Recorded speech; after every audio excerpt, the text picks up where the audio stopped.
Writing. Writing. Writing. For that, I need I'm your with help. Good morning, children. Morning, sir. Okay, let us begin.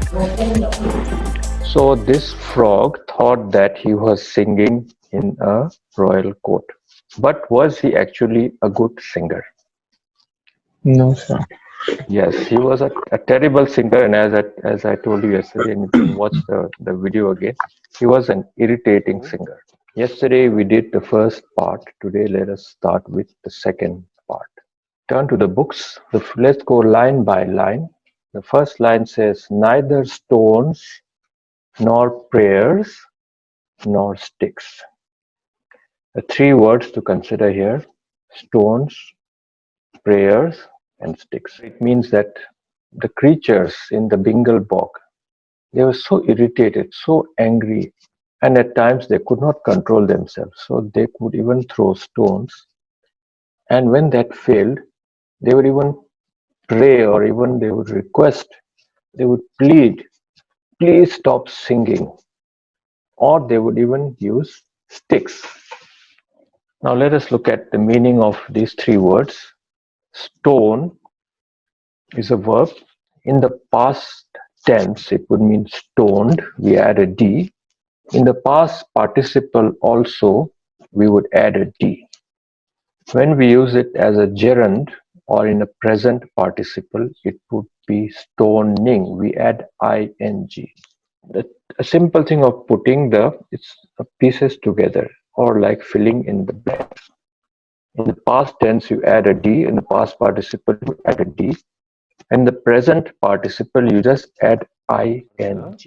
Other creatures in this Bengal bog, and they are using stones as an expression of their anger. Next is prayers. One prayer did not work. They had to go on saying many prayers.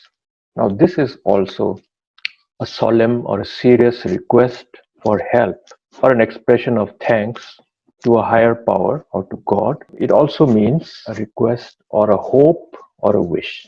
Pray or please stop singing. That is what the creatures of this Bengal bog are saying. So stones did not work, prayers did not work. Now sticks. Now literally stick or a stick is a thin piece of wood.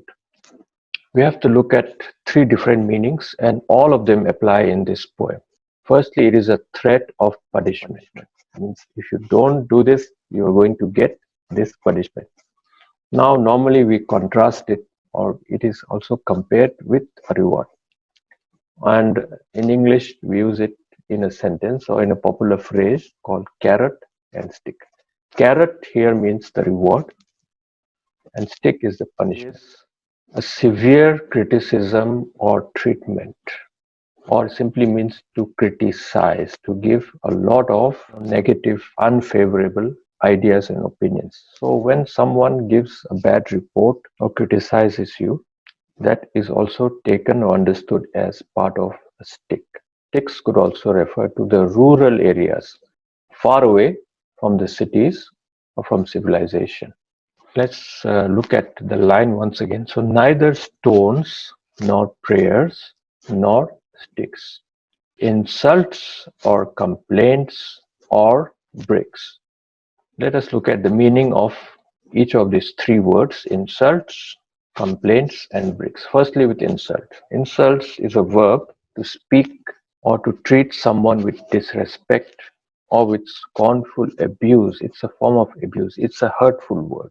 So the first is the spoken part, and the next is the action part of it. When you do something disrespectfully as an action, it is also counted as an insult.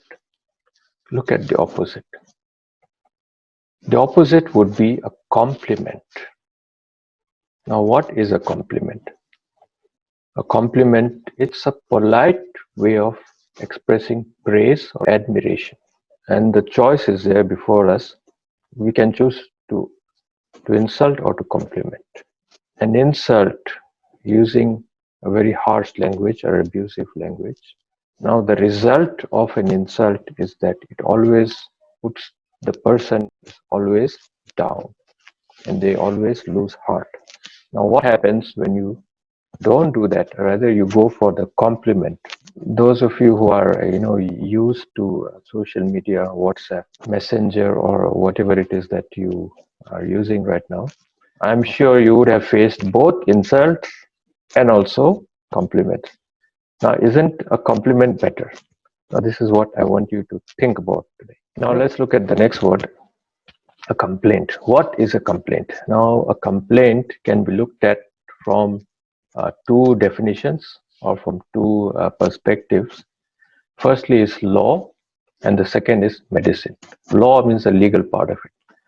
When you make a complaint, it means that you are saying that something is unsatisfactory or unacceptable.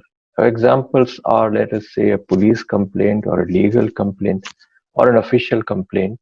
Normally, a complaint is given in writing, but it can also be a verbal complaint. So, complaint in the medical term is a way of asking for attention.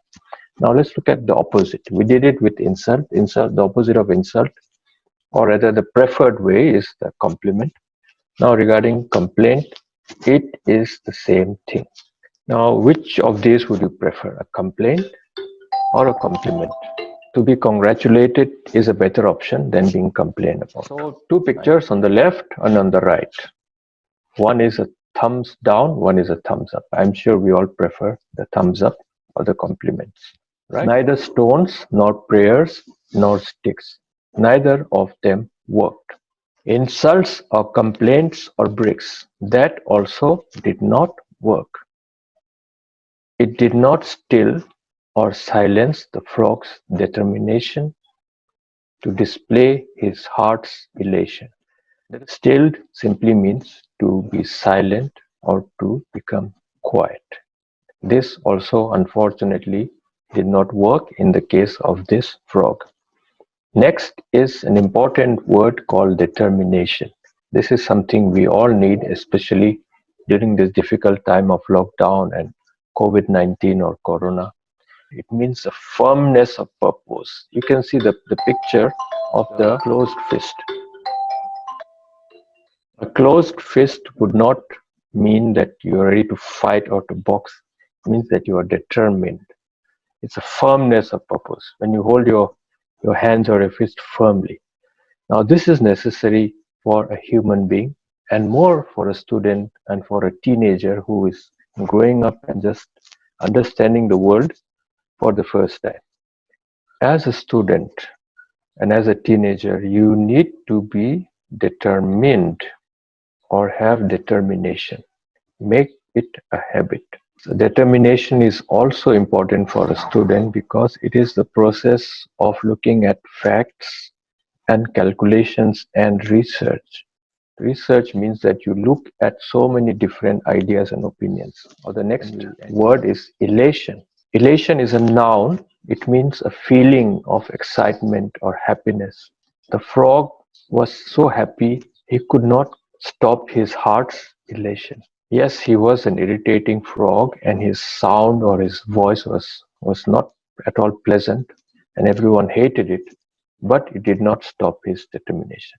On that count, you have to give him credit and you have to appreciate him, is that in spite of so much criticism, he did not stop and he was not silenced and he was so happy about it.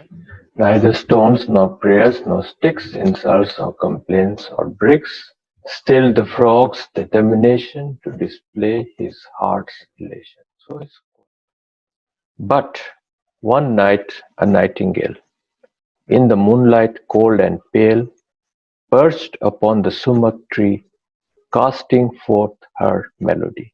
A nightingale, it's a small bird, is best known for its powerful and its beautiful song.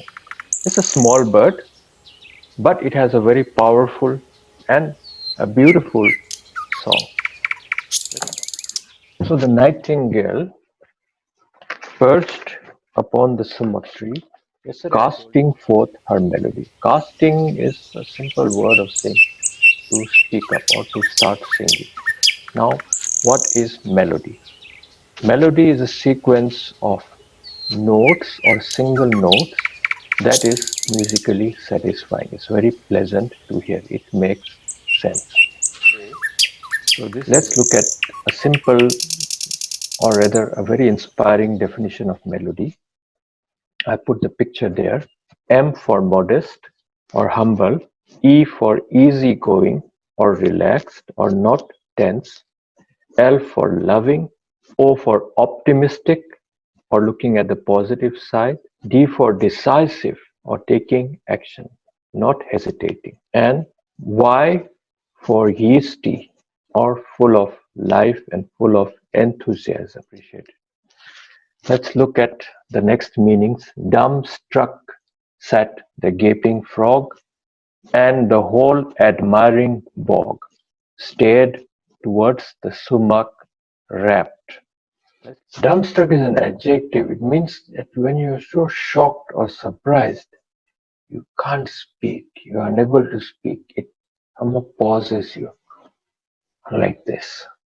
Rapt is an adjective. It means to be completely fascinated or absorbed by what you are seeing or what is hearing. Now, in the old English or in the old literature, this would mean a spiritual or a heavenly experience. Literally, you are out of this world. And now, rapt and rapture have the same meaning. And literally, you have gone to heaven. So, this was the experience felt by not just the frog, but by everyone in that Bengal bog.